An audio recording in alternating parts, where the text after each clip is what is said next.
I normally get is, okay, what is the comptroller? So the comptroller is essentially the chief financial officer for the state. We're responsible for, we don't spend it, the legislature does that, but we're responsible for tracking it, providing revenue estimates, providing grants, such as the rural law enforcement grants that we've been giving out, and providing contract information. So all that rules and all come out of our office. So the question is, how did I get there? Well, I actually served in the state senate for 13 years, served in the House for 6 years, and on local school board. But when Glenn Hager was appointed or selected as the chancellor for Texas A&M, Governor Abbott called and asked, hey, is this something you'd like to do? And is this something you can do? Because I am a small business owner. I started my own business, leaving the corporate world in 2004. Fortunately, God had allowed us, the timing was perfect, allowed us to be in a position that I am able to serve in this capacity and move over from the Texas Senate into the comptroller's office, and I did that on July 1. And so I'm extremely grateful to the governor. I've done this job for 8 months, the only one with on-the-job experience in the race, and what I found is I love the job. It's a very business-oriented type. We're moving at business pace now, but I'm also running for the office as well with the governor's support. And we've been traveling. Nate and I have been traveling the state. We've been in, I think we started in Texarkana yesterday, then made it to Longview, then made it to Winnie, then back here, and then we're heading to El Paso today after we go to Andrews. So it's a busy schedule. The governor set us on a busy schedule, but he's a great guy to travel with. We've had great conversations, getting to know each other, and meeting folks just like yourself. So I want to thank you for coming out this morning and doing that. On the campaign trail, you hear a lot of talk, a lot of rhetoric. Trust me. In fact, as I sit there and go through it, we heard the President Trump's address last night. The good thing about being in the state of Texas, I'm listening to the president's address, and I'm able to check off, yep, Texas has done that. Voter ID, Texas has done that. Secure our border, Texas has done that. Well, in the Senate, I was chair of Veteran Affairs and Border Security, where I worked with Governor Abbott. In fact, when President Trump came to town, when we very first started years ago the border wall, President Trump and Governor Abbott asked me to join them as chair of Veteran Affairs and Border Security, and we went out and got started. Things were going great. Then we had an election, which is why we're here for Get Out the Vote. Elections matter. There are consequences. And boy, did we suffer consequences under the Biden administration. And under the Biden administration, what did we have to do? Well, in the legislature, we had to utilize Texas resources, your tax dollars, to secure our border and continue to build the wall, because the federal government under Biden administration completely let that go and allowed anybody that wanted to come into the state to come into the state, and we had to step up, and we spent billions of your money. Well, in the great big beautiful bill, there's $11 billion of reimbursement to Texans for the job we did for the federal government during the Biden administration. We're working with the Trump administration, getting that money back so we can return it to you in things such as property tax reductions. And so there's one of the things we're doing starting in January. Thank you. We're also working with law enforcement. We just finished offering rural law enforcement grants across the state for anything from personnel to equipment as well. And I traveled the state following up on that, making sure used properly for those functions, and meeting a lot of law enforcement across the state. But in January, there was funds appropriated while I was in the Senate for law enforcement in their agreements as they reach agreements with us, and they join forces. Unlike Minnesota and Minneapolis, we work together with law enforcement, provided funding to assist in local law enforcement, our sheriff's offices, working with us to make sure we address illegal immigration, working together rather than against each other like we see in some liberal states. We provide those grants through our office. One of the other things that we've done in our office as we focus on results as opposed to the rhetoric that you'll hear from other candidates was we entered into the office, and prior to the office, we had, as a senator, we had gotten DEI completely out of our education system. But about 2 months before I took over the office in July, Governor Abbott said he wanted it out of all agencies. Well, in our agencies, we have what's called a historically underutilized business program, and I pulled that statute from the 90s. And if I looked at that statute, it was a race quota-based system that gave preferential treatment for doing business with the state of Texas based on your race. Well, HUB at that point sounded a lot like DEI, just using different letters. And so we took that program and we got rid of DEI, and this is in every state agency. We rewrote the rules. We turned that into a veteran-based program that allows and helps our disabled veterans learn how to do business with the state, trains them how to do business with the state, and helps promote them within doing state businesses, rather than focusing on a race or gender-based program that is essentially DEI using different letters.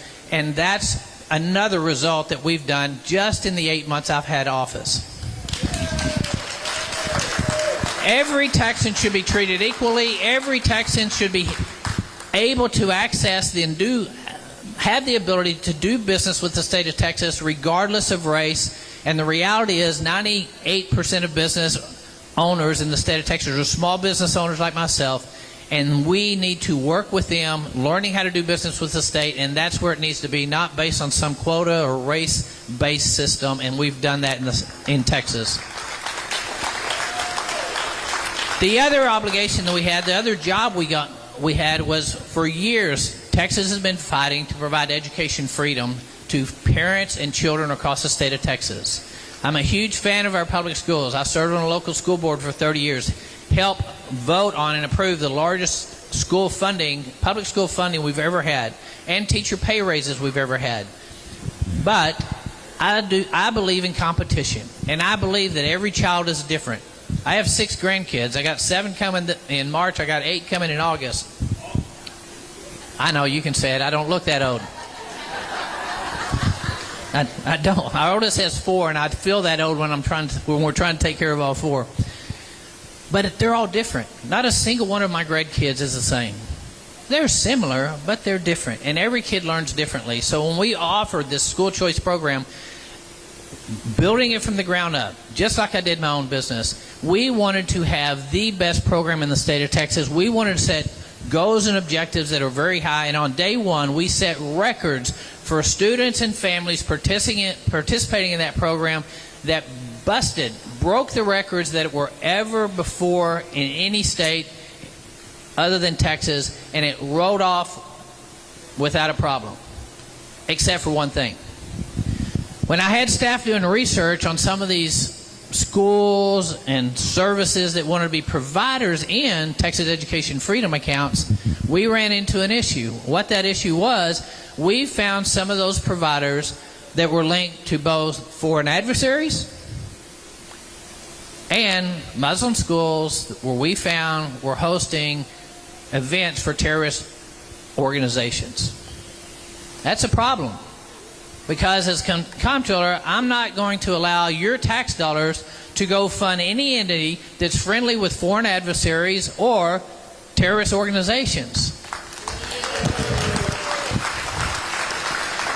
And so before we ever launched the program, we pulled that aside and we made the decision. We asked for an Attorney General's opinion. That after a few weeks, he came back, supported our position, said he would defend our position, knowing that we were making this decision, asking after we made the decision, because we had to stop it. We had to stop it in its tracks. Make sure your tax dollars don't go to fund those type of organizations.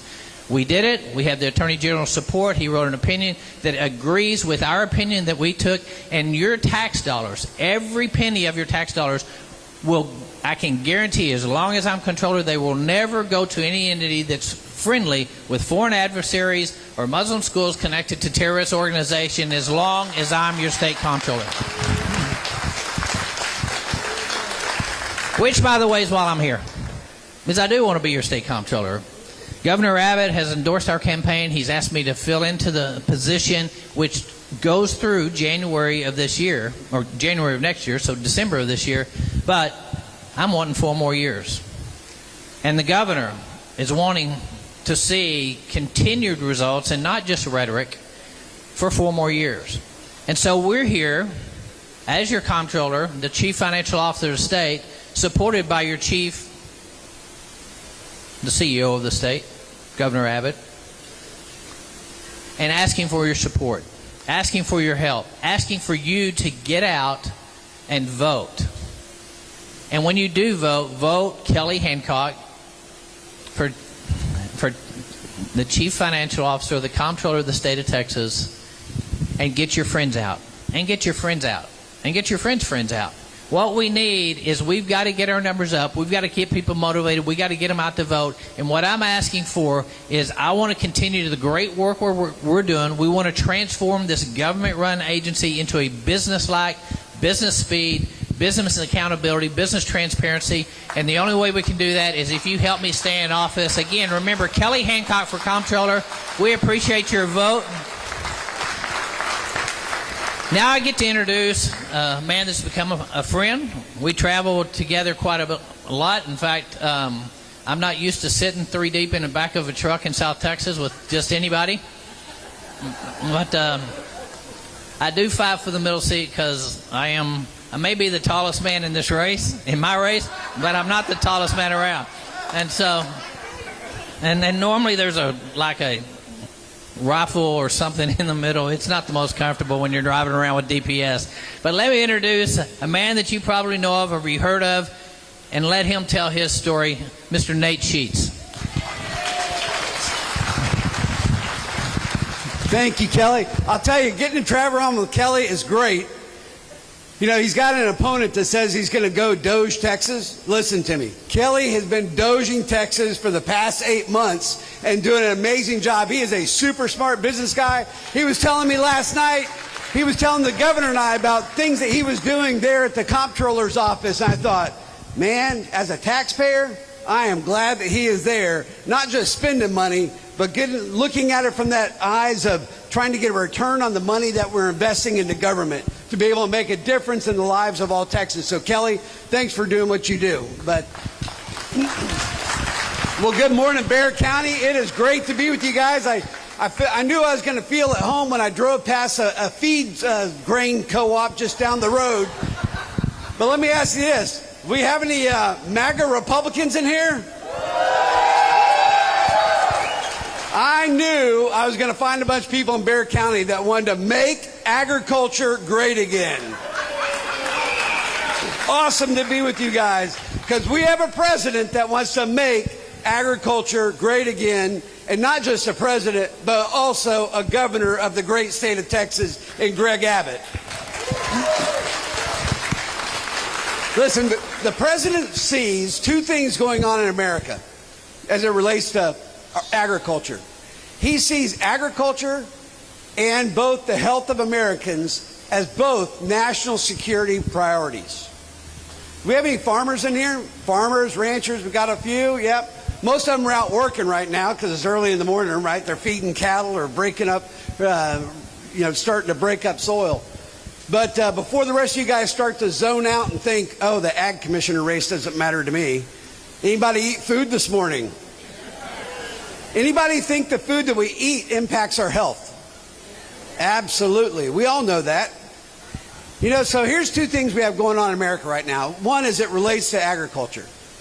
Unfortunately, Texas agriculture is maybe in the worst shape in the history of agriculture. The second largest industry in the state of Texas, $158 billion, provides food to all of us. But unfortunately, this week, we lost 68 farms in Texas. And last week, and the week before, and all the way back to 2018, we've lost 18,000 farms in Texas. Now, the natural question is, well, why? Why are we losing farms? What was that? They're not being supported. Well, that's going to change. But I'll tell you, I was down in Beaumont, and I was talking to a rice farmer. And he, fifth-generation rice farmer, and we're going around his rice farm. He's telling me that, unfortunately, he has kids that didn't want to follow in their father's footsteps because they had watched his father and his father struggle. But then he told me the tragedy. Nathan, I just sold my crop for 40% less than it actually cost me to make it. 40%. He was going to spend about $200,000 of his own money that year for the privilege of feeding us. We talk about sustainability in agriculture all the time, but that is not sustainable. Because farmers and ranchers in 1980 made 40 cents of every $1 of food. Farmers did, 40 cents. And today they make 15 cents. That's their revenue. But just like all of us, our expenses have gone up through the roof, right? Well, for farmers and ranchers, it's gone up 300%. Their fuel costs, their fertilizer costs, their labor costs, their equipment costs. And, you know, you can't go tell a farmer, well, just cut back on your expenses. Just don't spend as much. Well, that means they're not farming.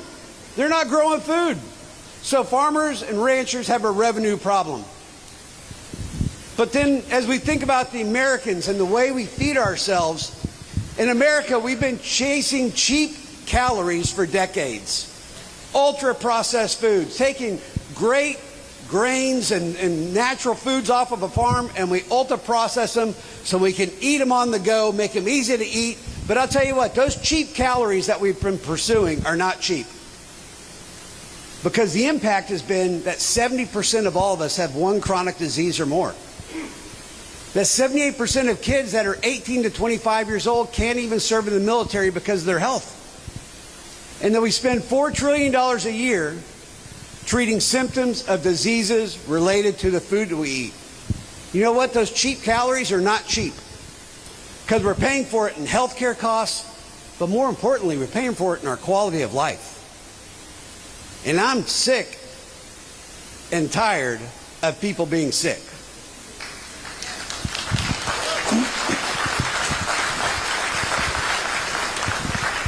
But we can do things better. I like to say we can grow food better and grow better food. We can come alongside farmers and ranchers, and the best way that we can help them is to be able to access the ability to sell food to you directly. What we're going to do at Texas Department of Agriculture, we're going to take the Go Texan program. It's a program that was originally created to help give farmers access to sell to consumers. But it didn't work. So we're going to redo that. And the reason why I know we can redo it is I started with one beehive in my backyard. And that one beehive turned into what today is called Nature Nath, the largest honey company in America. Hopefully it's in your pantries. It's the bright neon orange label. We've got 120,000 beehives. That's not self-serving, by the way. It's all about y'all. All about y'all. Got 120,000 beehives. We sell in 30,000 grocery stores. So if a farmer's got a revenue issue, I know how to drive revenue. And we're going to help farmers and ranchers change their trajectory. But here's also what I learned, because I tested 100% of the honey for herbicides, fungicides, pesticides, corn syrup, rice syrup, antibiotics. Because I wasn't willing to put that on your table, a product on your table, unless I knew it was clean and healthy and nutritious.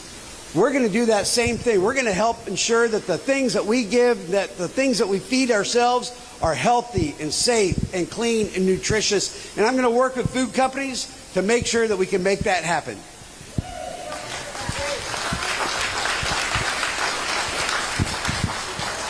And so listen, we got any moms in here?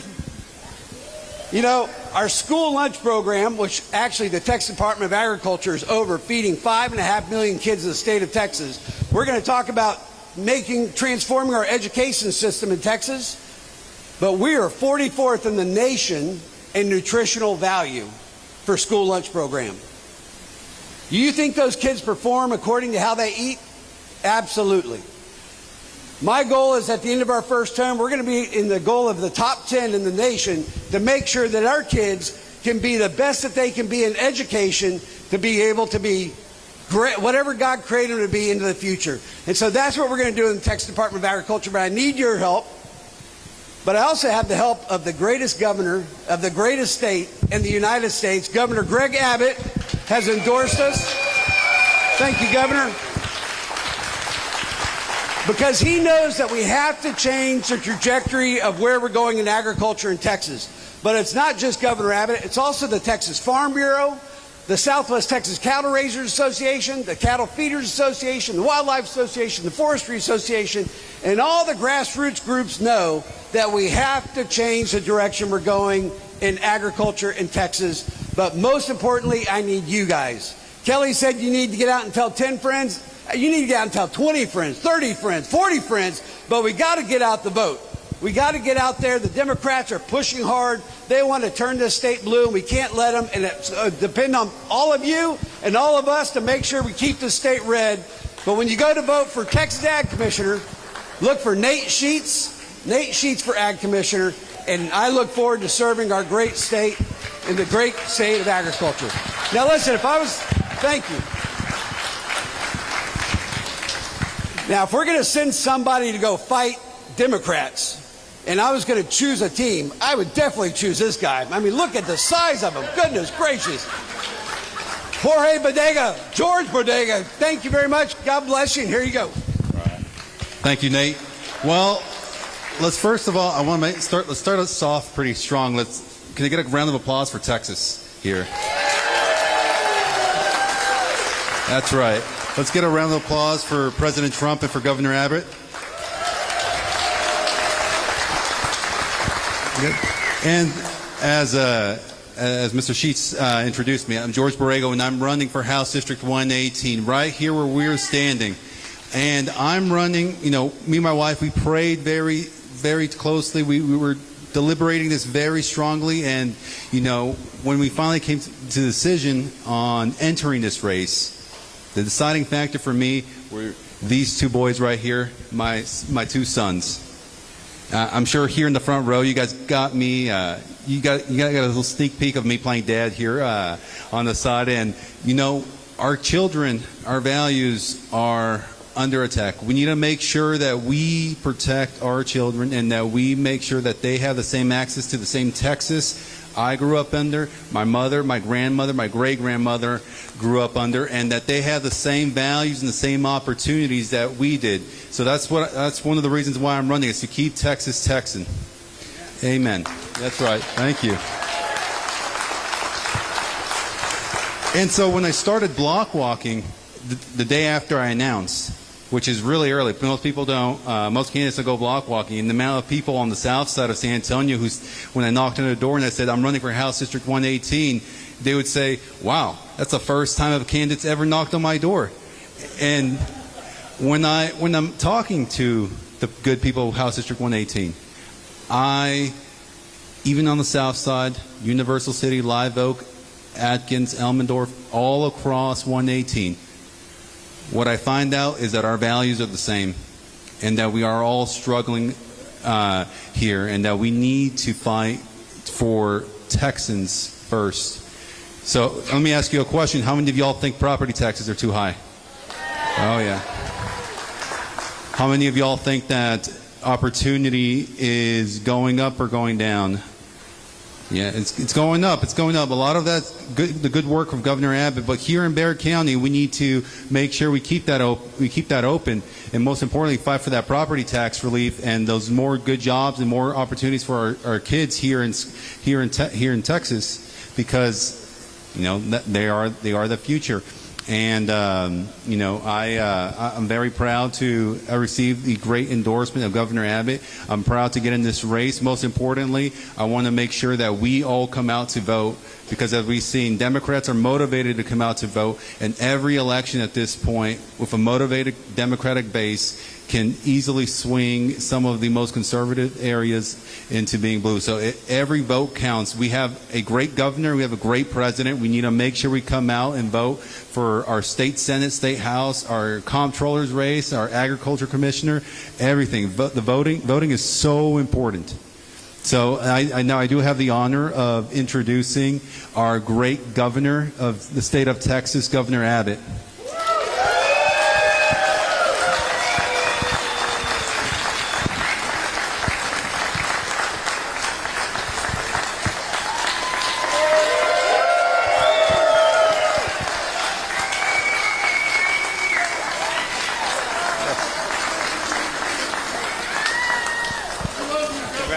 Thank you so much. Good job. Yes, sir. There you go. Give it up for George. Also, give it up for Marcus. You guys ever wanted to make history? I think we're making history today. So in a different way, listen, I'm going to bet anybody a breakfast taco that we're making history because I think this is the first time a governor has been to Adkins, Texas for any type of official event. You are part of that history. But let's be clear about something. It's not even close to the first time I've been to Bexar County or to San Antonio. For those who do not know, I married a young girl from San Antonio. Young is not 4 years old, but she was 21 years old at the time. So we actually got engaged in 1981 on the Riverwalk in San Antonio. Got married at Our Lady of the Lake, and I want you to know that this August we're going to celebrate our 45th wedding anniversary.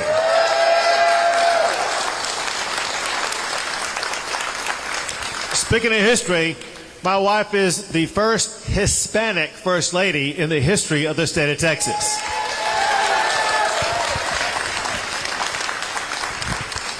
But speaking of history also, we got to make history by making sure that this election, everybody turns out and we keep Texas red for 4 more years.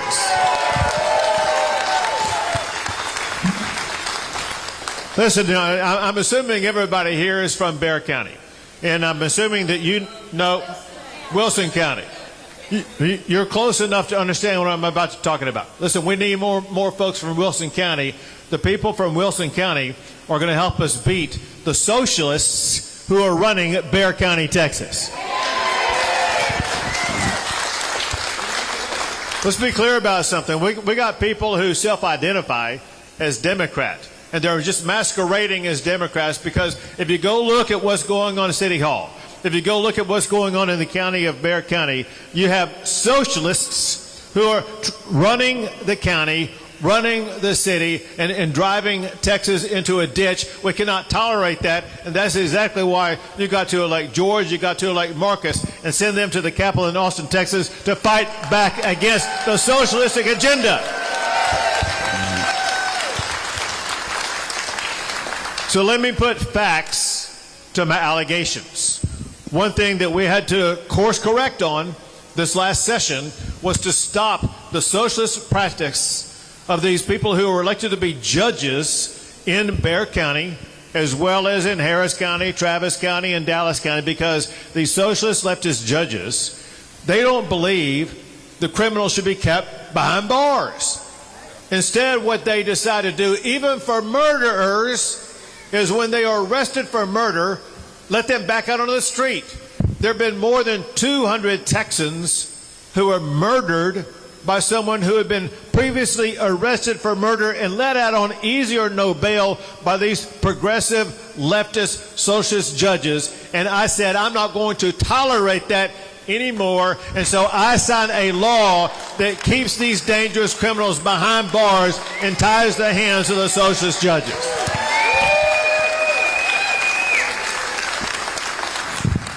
But listen, we all know that's not the first time that we dealt with the socialists here in Bexar County or elsewhere in the state of Texas. You guys remember what happened just a couple of years ago when we saw the defund the police movement take root. You saw the protests in San Antonio, just like there were in Austin and Houston and Dallas. All this stuff began in Minneapolis, like a lot of bad things begin in Minneapolis, and then it spread to Portland and Seattle and LA and Chicago and New York, and unfortunately even to our large cities in the state of Texas. And when I saw that uprising in Texas, I said, by God, I will not allow our police to be defunded in Texas. And so I signed a law that will defund any city that defunds their police.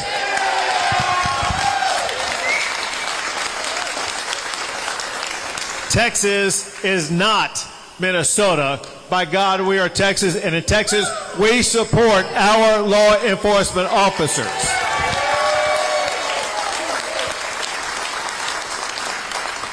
Something else we support in Texas, and maybe more so in San Antonio than any other place. In Texas and in San Antonio, we support the men and women of our United States military.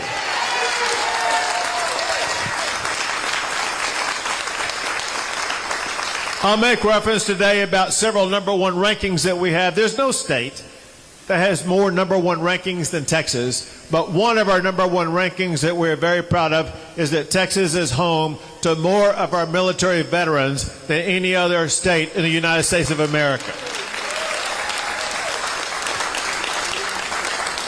So much so, you all know as well as I do, the motto is the trademark, actually, the trademark that San Antonio has, and that is Military City, USA, and we are proud of the fact that we got our military right here. In fact, my brother served in the United States Navy for 20 years, and where do you think a Navy guy would retire? Not someplace on the ocean. My brother retired right here in San Antonio, Texas.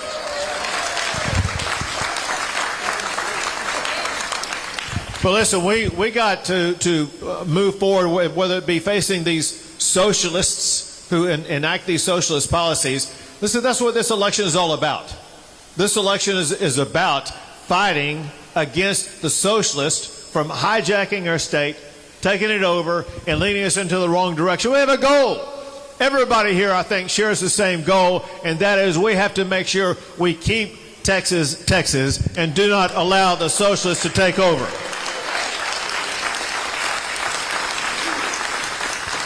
Listen, we deal with these challenges from across the country and across the globe.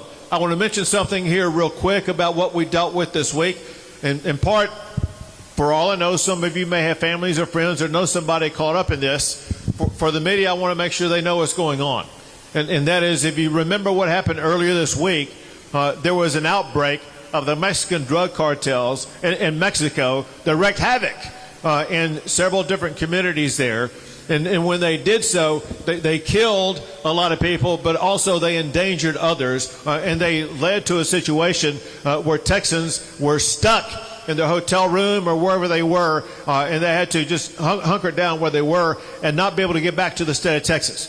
For one, I wanted to make sure there was going to be no spillover crime coming across our border, and so I deployed extra number of Texas Department of Public Safety officers, Texas Rangers, along our border to make sure we secure the state of Texas from any spillover cartel crime.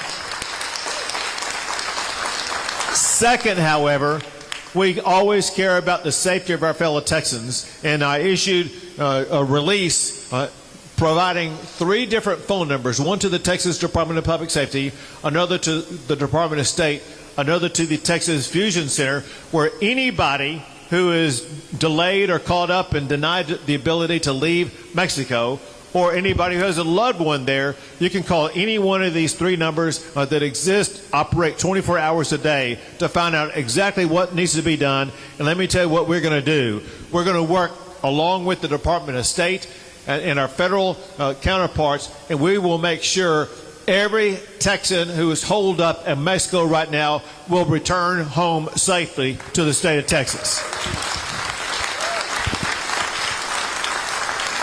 Listen, we deal with foreign adversaries all the time. During this past session, I signed the toughest law in the United States of America, banning foreign adversaries like China from buying our land in the state of Texas.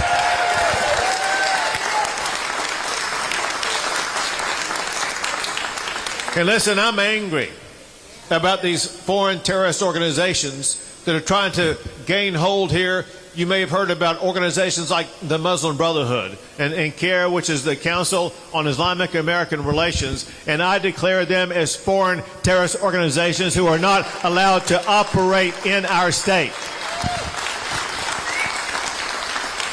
One thing they've done, in addition to being involved in terrorist activities in the past, we see with them as well as with other organizations this attempt to spread Sharia law in our state. And I've already signed one law that disbanded an Islamic organization that tried to create an Islamic Muslim-only community up in Dallas. We put a nail in the coffin of them, and they are unable to exist in the state of Texas.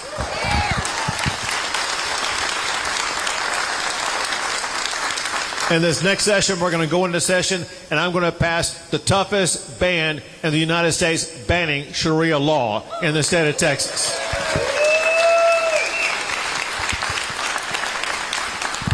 So listen, what I'm talking about is really just common sense. And when you look at what's going on in this election cycle, there is a great divide between common sense and those who are against common sense. Republicans are the party of common sense. Democrats are the party who are against common sense. Did you see what happened during the State of the Union with our great President Donald Trump? By the way, tomorrow I'm going to be with President Trump as he visits Corpus Christi, Texas.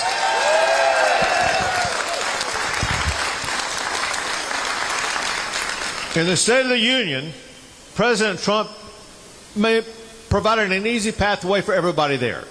He asked everybody to stand if you stand with U.S. citizens, but if you don't stand, you're standing for people who are in the country illegally. And you saw the Democrats refuse to stand. They put illegal immigrants over United States citizens. And the time for that has come to end. And we will fight for United States citizens. Listen, along those lines, there's another law that is signed that is nothing more than common sense. And that is in elections that you either have already voted in or you're about to go vote in our elections, we expect election integrity. We expect no cheating or illegal voting in our elections. And that's why I signed a law saying in Texas, only United States citizens can vote in our elections.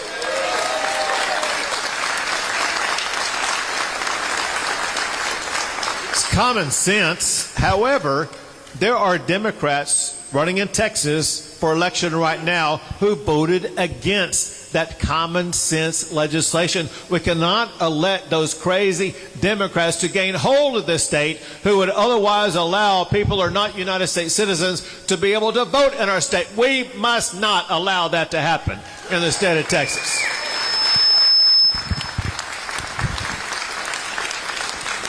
Another thing that we must not allow is to let these socialists ever gain control, whether it be in Texas or the White House, and force us to once again go through the chaos of the last 4 years with Joe Biden's crazy open border policies. He allowed in 13 million people, including people on the terrorist watch list, people who were wanted for murder, rape, and child sexual assault, and we cannot allow that to ever happen again. And when Joe Biden did that, Texas said, we're not going to accept it. And Texas said, we're going to take a stand, and we are going to defend our own border. Texas is the only state in the history of America to build our own border wall.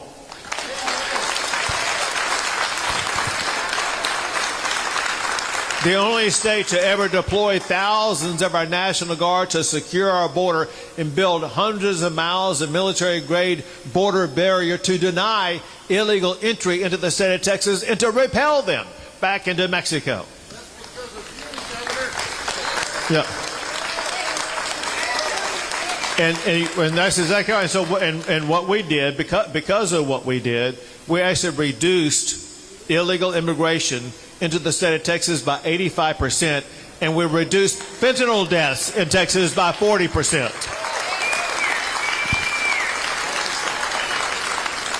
But there's a point that I wanted to make clear to you, and that is this, and Trump obviously is doing the best job any president's ever done on securing the border.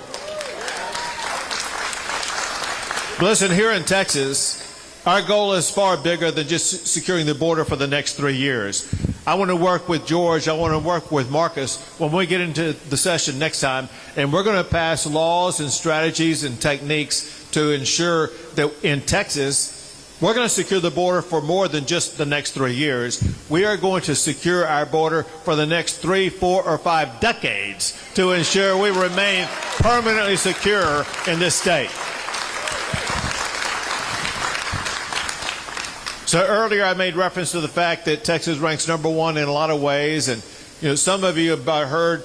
I think when could have been Nate who was talking to you, asking about if you feel like you got any good opportunities here. The fact of the matter is Texas ranks number one in the United States for the most new jobs, number one for the most economic opportunity. We rank number one in so many categories, number one for cattle and cotton, number one for oil and gas. The list goes on. If all I did today was sit up here and read a list of the ways we rank number one, it'd be more than 30 minutes long. You'd be so tired of it, you would leave. So that's what you're going to get tired of winning, because we got so many number one rankings in the state of Texas. I'm going to come back to that in a second here. She said that's why everybody's coming here. I got a solution for that. But listen, what I made clear this past session, and that is it's time that we set our sights on another number one ranking. I want Texas to rank number one in America for educating our children.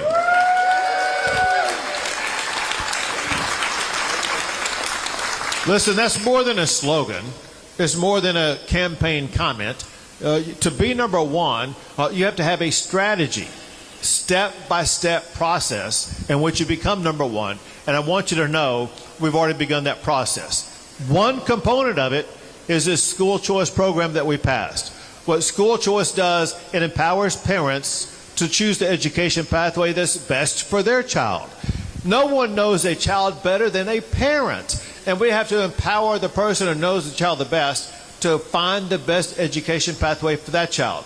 But we know this also. Even with school choice, most of our kids are still going to go to their local public schools just like I did. And we want to have the best public schools in the state. And that's why we passed the largest funding increase for public schools ever in Texas, more than $8 billion more for public schools in the state of Texas.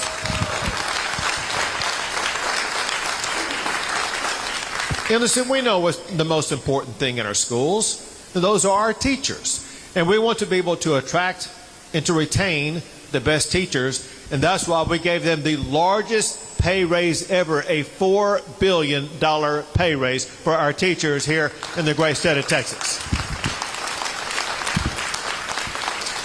But listen, I'm sure you can agree with me that even if we do have the best teachers, we're not going to have the best schools. And we also do not have the best curriculum for our kids to learn. And listen, we've already begun fixing that because we have restored phonics and cursive writing in our schools across Texas. And we've also eliminated the garbage that was being taught to our kids. Listen, time is precious in the classroom. We need to devote every second in our classroom on making sure that our kids are advancing in reading, writing, math, and science. We don't have time for all the indoctrination of our kids, and that's why I signed the toughest law in America banning DEI in public schools in the state of Texas. And listen, I also got rid of this pandemic where I banned boys from playing against girls in sports in our public schools.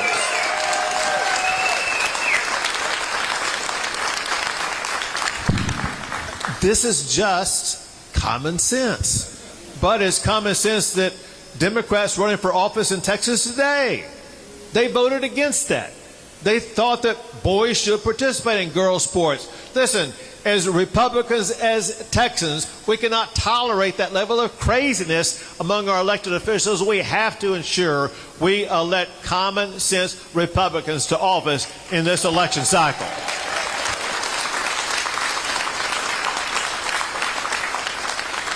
Listen, we know one thing that is pinching the pocketbook of so many Texans, and that's the cost of living in our state. And we're working to make sure that we address that cost of living. For one, we want to help out small businesses like where we gather today. Listen, I talked about how Texas ranks number one in so many ways. We're number one as the best state for doing business. Most people think that involves large businesses. Know this. Small businesses represent more than 98% of all businesses in the state. And we passed laws this past session to help our small businesses. before this last session, small businesses like this one, they had a $2,500 exemption on the personal property that exists in places like this, like these chairs you're sitting on, tables like that, equipment they use to prepare food or whatever the case may be. The first $2,500 of those expenses were exempt from the small business personal property tax. To be honest, that's nice, but not a big help.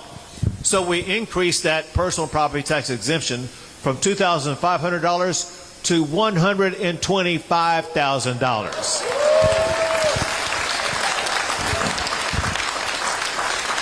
That allows our small businesses to put more money in their own pockets, or to hire more employees, or to expand business operations. Here's what we do know. Those small business owners know far more how to make their business succeed than any government employee in Austin, Texas. I believe in putting the power with those who run our businesses, and those are our small business entrepreneurs. Another thing that drives up the cost of doing business is all the heavy-handed regulations. And so I put together the Small Business Freedom Council to slash and eliminate those heavy-handed regulations to make it easier for our small businesses to operate. Another thing that listen, I've talked to small businesses here in San Antonio and across the state of Texas. And one thing about those small businesses that's really killing their budget, actually forcing some small businesses out of business, is the same thing that's forcing some homeowners out of their homes, forcing some vehicle drivers to not own a vehicle. And that's the spiraling sky-high cost of insurance in the state of Texas. You know, people talk about inflation going up like 2, 3, or 4% a year. Insurance is going up like 100% a year, 200% a year. It has to come to an end, and I've identified ways that I want to work with George and Marcus on this next session, where we slash your insurance costs in the state of Texas.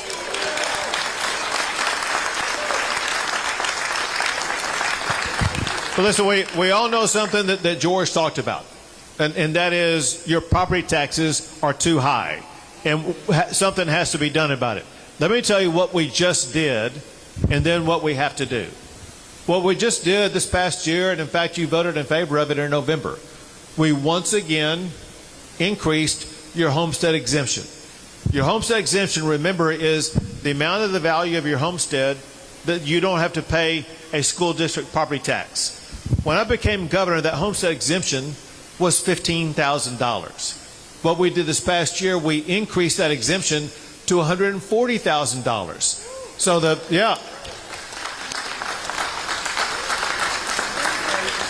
on the first $140,000 valuation of your home, you don't pay a school district property tax.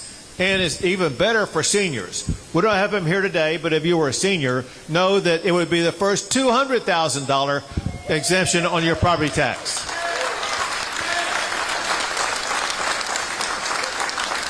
But here's the deal.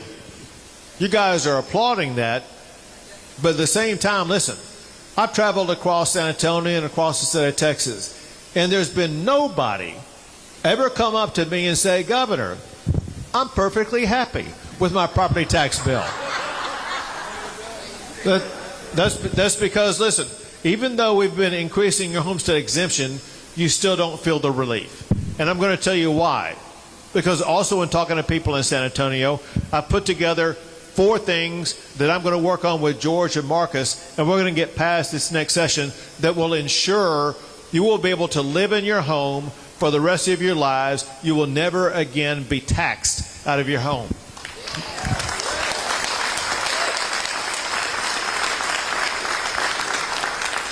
Number 1, we've got to stop the driver that causes your property taxes to go up, and that is spending by every property taxing jurisdiction. We must put spending limits on every property taxing jurisdiction so they cannot price you out of your home.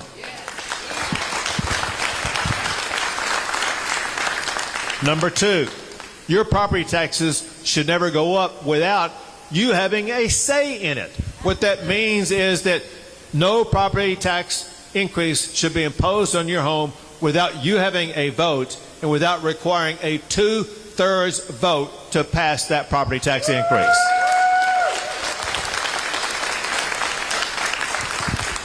Next are your appraisals.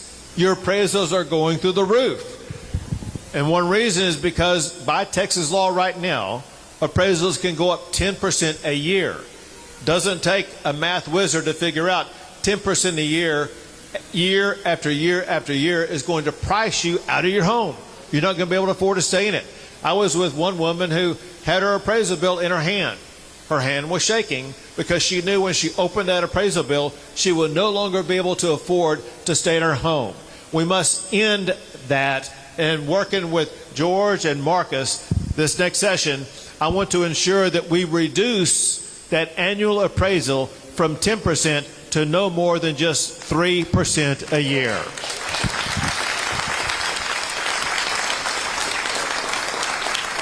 And we need to stop having your home reappraised every year, going through all that process, and instead have your homes reappraised for tax purposes only once every 5 years.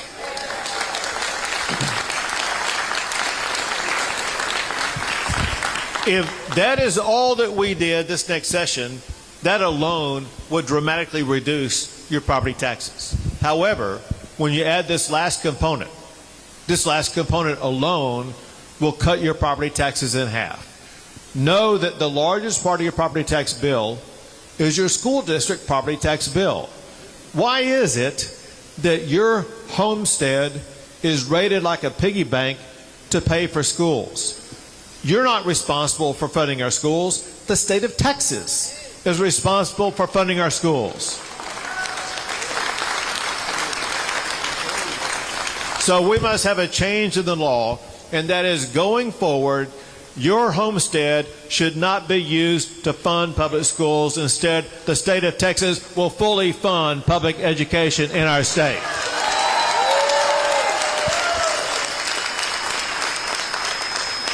All those together will ensure that your property tax bill is going to be cut in more than half and remain down for the rest of the time you live in that home. But listen, when we put all these policies together, Texas is fastly going to become the most affordable state in the United States of America.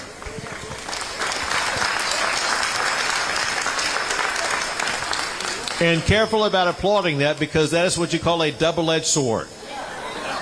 I think you know what I'm talking about, because if we are the most affordable state in America, yeah, all those people are going to be moving here. Not just from California and New York. They're going to be coming from Louisiana, Arkansas, Mississippi, and Oklahoma. They're going to be coming from everywhere. Well, listen, y'all elected me to be governor to come up with solutions to that. And I have the solution for it. Because when we get my policies passed that will make Texas the most affordable state, I'm going to stop spending all that money building that border wall on the southern border, and we're going to build a border wall on our northern border, and our eastern border, and our western border.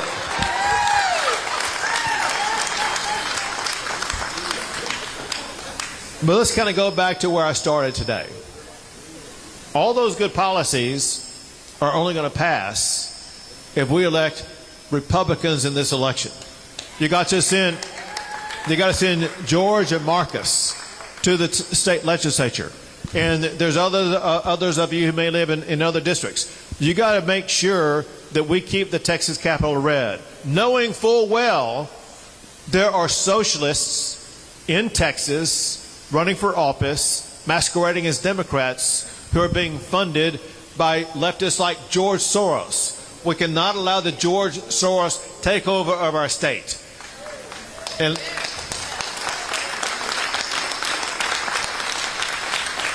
because there actually is something even more important than your property taxes that are at stake. It's our values of who we are as Texans. There's something special about being a Texan, something different that you won't find in Minnesota or maybe even Kansas or other places. In Texas, we put God over government. Amen?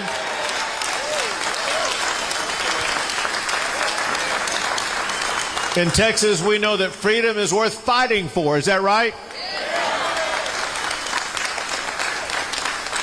In Texas, we know something, and we're not bragging, it's just fact. We know that in Texas, we're better than anybody in any other state of the United States of America.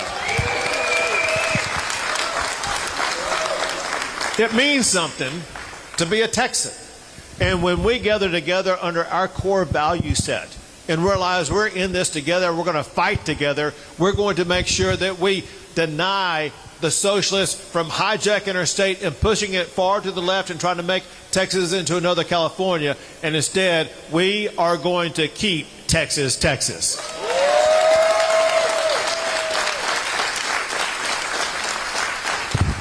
But here's the deal. But we'll keep it Texas, Texas. It's not going to be speeches. It's not going to be TV ads. It's not going to be mailers you get in your mailbox. Only one thing is going to keep Texas, Texas, and that is votes. Elections are won by votes. And we've got to get you to the polls. I know that some of you have already voted. And if I asked for a show of hands, I know that some of you would raise your hand even if you haven't voted yet. But here's what I'm going to do. Because you've been such a great crowd, I'm going to stick around and take a picture with anybody who wants a picture. Hold on. Who's already voted or who promised me right now that as soon as you take the picture, you will go vote. Don't go to work. Don't go to lunch. It's too early for lunch. Take a picture, go vote, and then know you have done your part to keep Texas red, to keep Texas the greatest state in the greatest country in the history of the world. Thank you all. God bless you all. And God bless the great state of Texas. All right, the photo line will begin on this side. If the first row can stay put, I'm going to get you first. Second row, you'll be next. Everybody come to this side. We're going to line up for the photos. Have your cell phones out and ready to go. Thank you so much. Mark it.